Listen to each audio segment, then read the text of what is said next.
ৰাজ্য কপোৱা হোজাই দলবদ্ধ বলৎকাৰৰ ঘটনা সন্দৰ্ভত আৰক্ষীয়ে অব্যাহত ৰাখিছে জোৰদাৰ তদন্ত।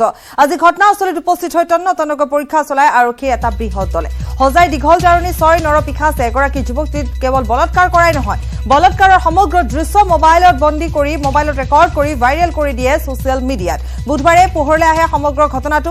জঘন্যতাৰ চূড়ান্ত সীমা অতিক্ৰম কৰি মোবাইলত আবদ্ধ কৰিলে বলৎকাৰৰ দৃশ্য। তাতে ক্ষান্ত নাথাকি সেই দৃশ্য এৰি দিয়ে ছচিয়েল মিডিয়াত। নিজৰ ভিনীহিয়েকৰ লগত আলহী খাবলৈ গৈছিল এগৰাকী যুৱতী। উভতি আহোঁতে 6 পাখণ্ডই বাট আগুচি ধৰে দুয়োকে। ইয়াৰ পিছতে ভিনীহিয়েকক আক্ৰমণ কৰি ঘন জংঘললৈ টানি নি বলৎকাৰ কৰে যুৱতীগৰাকীক। কাকুতি মিনতি কৰিও নিজকে ৰক্ষা কৰিব নোৱাৰিলে যুৱতীগৰাকীয়ে।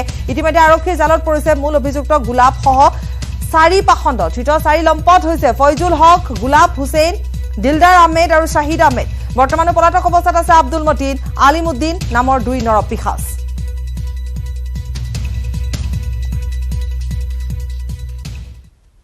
গোৱালপাৰাৰ কৃষ্ণাৰ অপহৃত শিশুক উদ্ধাৰ কৰা হৈছে। মাতৃৰ ওচৰৰ প্ৰায় ফুচুলাই অপহৰণ কৰিছিল 9 বছৰীয়া কন্যা শিশুক। আৰক্ষীয়ে অসম মেঘালয় সীমান্তত অভিযান চলাই উদ্ধাৰ কৰা অপহৃত শিশুক। ঘটনা সন্দৰ্ভত অপহৰণকাৰী মাতৃ পুত্ৰক গ্ৰেপ্তাৰ কৰিছে আৰক্ষীয়ে। ধৃত মাতৃ পুত্ৰ নৰবনিজ মাৰাক আৰু সিংগ্ৰেং মাৰাক বুধবাৰে কৃষ্ণাৰ সাপ্তাহিক বজাৰৰ পৰা অপহৰণ কৰিছিল শিশুটিক। ঘটনাৰ লগে লগে অপহৰণকাৰী যুৱকজনক স্থানীয় লোকে উত্তম মধ্যম সোধাই আৰক্ষীক গতাই দিছিল, যদিও শিশুটিক লৈ মহিলাগৰাকীয়ে পলায়ন কৰিছিল। কৃষ্ণাৰ আৰক্ষীয়ে বকুৰ অসম মেঘালয় সীমান্তৰ হাহিম চুকুনিৰ পাৰাৰ পৰা অভিযান চলাই অপহৃত শিশুটিক উদ্ধাৰ কৰাৰ লগতে গ্ৰেপ্তাৰ কৰে মহিলাগৰাকীক।